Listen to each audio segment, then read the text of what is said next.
Գյորջյան Կասկադ 60 ամիս փուլային վճարում բազմաթիվ առավելություններ։ Հարգելի գործընկերներ, շնորհակալություն ներկա գտնվելու համար, ներողություն, որ մի քիչ սպասեցրի ձեզ եւ շնորհակալություն դատական process-ները երկար ժամանակ հետեւողականորեն լուսաբանելու համար։ Մեզ շատ լավ հայտնի է, որ իրավական process-ները շատ հաճախ տևական եւ ձանձրալի են լինում։ Շնորհակալություն ձեր մասնակցության համար։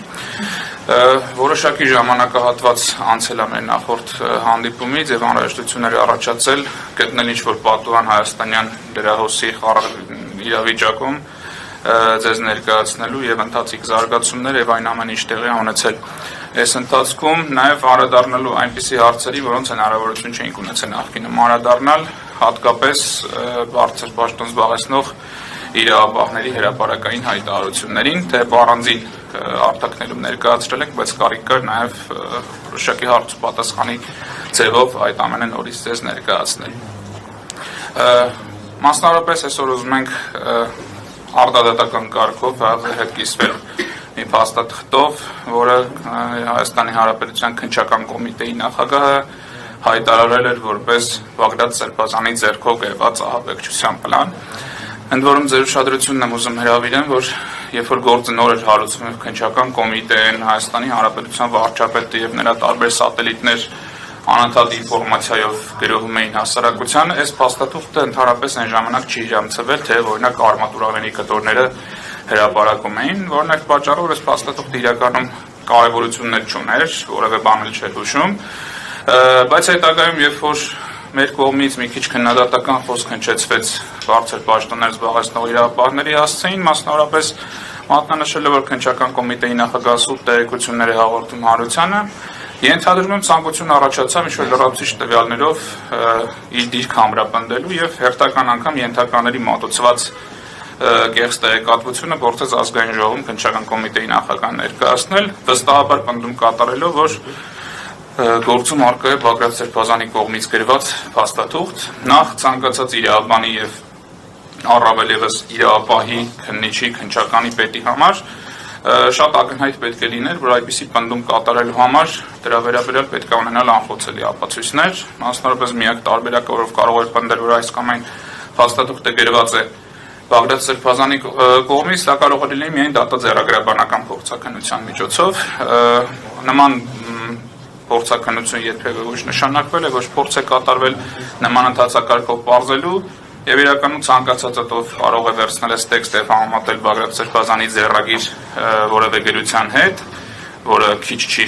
նաեւ սոցցանցերում արկա է, հատկապես հայերեն հատվածը եթե նայենք,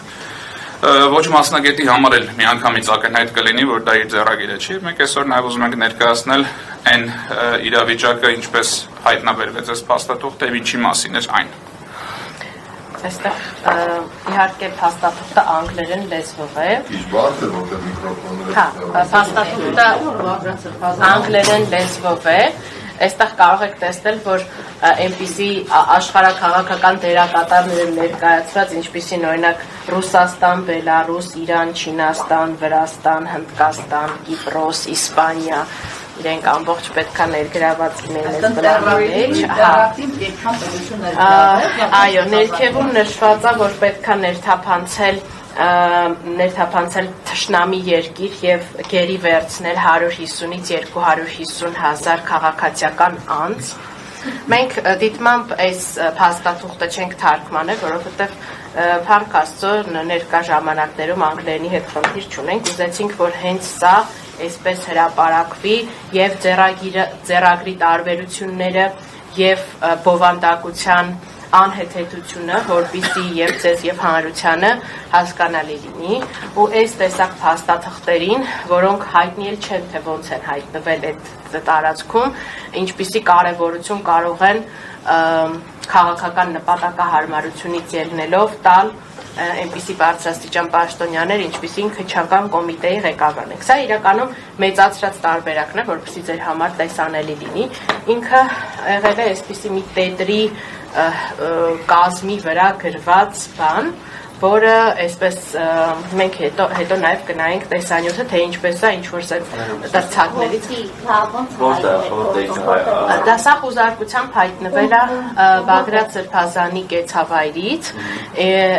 մենք այդ տեսագրությունը կնայենք, թե ինչպես է հայտնաբերվել, այսինքն բազմիցս նշել են նաև Սրբազան պայքարի աջակիցները, որ շարժման ամենաակտիվ օրերին, երբ որ մեծ ժողովրդականություն էր վայելում, հազարավոր, հարյուրավոր մարդիկ մոտեցել են, ինչ-որ թղթեր են փոխանցել Սրբազանին, որպես Հայաստանի փրկության պլան եւ այլն։ Այդ թղթերը ինչ-որ միտեղ հավաքվել են, մնացել են, չգիտեմ, տրվում էին, այո, նույնիսկ լրագրողներն են տեսել եւ այսպիսի մի փաստաթուղթ անհայտ ծագումով, բնականաբար ոչ մի իրականության հետ աղերս չունեցող, դրվել է քննչական կոմիտեի կողմից, այն ղեկավարի կողմից այդ հայտարարությամբ, որ սա իր ձեռքով գրված փաստաթուղթ է։ Բագրատ Սրբազանը այդ փաստաթղթի բովանդակությանը ծանոթ չէ։ Բացարձակ, ինքը քրեական գործունեություն էր։ Այդ դա Բագրատ Սրբազանի ձեռքով գրված սևագիրն է, թե մաքրագիրն է, որտեղ ոնց որ տեսնում ենք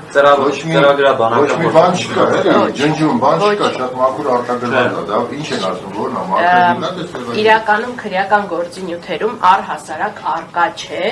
որևէ քրեադատավարական վերլուծություն բովանդակային, թե ինչ դեր ունի այս փաստաթուղթը այդ ենթադրյալ մեղադրանքի հետ։ Սա այդ կեցավայրից հայտնաբերված մեխերի, գունավոր ծխերի եւ այլ ապացույցների հետ միասին դրվել է որպես հերթական մի ապացույց քրեական գործում առանց որևէ մեկնաբանության։ Բագրատ Սրբազանը սովորաբար հայերենով է գրառում մեր անունը, չգիտեմ, ինչ-որ նշում է, թե ունի անգլերեն ինչ-որ գրառում։ Վերջին դատական նիստի ընթացքում ասաց, որ հատուկ սա գրել է Արտուր Սարգսյանի համար, որտեղ անգլերենը մենակ Արտուր Սարգսյանն է։ Թիմագիտերից, որպեսզի թիմի ներսում հասկանալի լինի, թե ինչի մասն է խոսքը։ Իհարկե, բնականաբար սա հումոր է։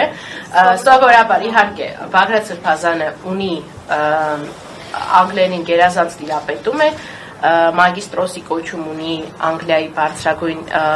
ուսումնական հաստատություններից մեկից, բայց առօրյա կյանքում իր գրառումները նախընտրում է կատարել մայրենի լեզվով։ Այսինքն չէր կարդացել Բագրատ Սրբազանը այս թուղթը մինչև հայտնաբերելը։ Ոչ։ Տեսանյութը դիտելիս կտեսնենք այդ բառը, որ ինքը նույնպես առաջին անգամ ոնց որ ծանոթանում են ինչ-որ իր դարակների տակից մի տեղից անում են։ Բայց սրա հիման վրա հայտարարում էր մի ամբողջ իշխանություն, այդ թվում առողջապահության նախարարը, քննչական կոմիտեի նախագահը, որ տեղական պլան կա։ Ընդ որում, եթե հիշում եք, մի հատ էլ տենց բան կար, օրթական անցման պլան կոչված, որ հենց անձանց բռնելու նախորդ օրը տարածվեց եւ սաղ քպրական դաշտը դա սկսում էր տարածել, որ հեղաշրջում է պատրաստվում, բայց կարճ ժամանակ անց պարզվեց, որ դրա վերևի հատվածը փակել եւ տարեթիվը նշված է 224, այս փաստաթղթի տակն էլ նշված է, որ նախնական մտածումներ դեկտեմբեր 23 թվականից եւ այս պլանը գրած է XX 2024, այսինքն ենթադրաբար, չգիտեմ, 27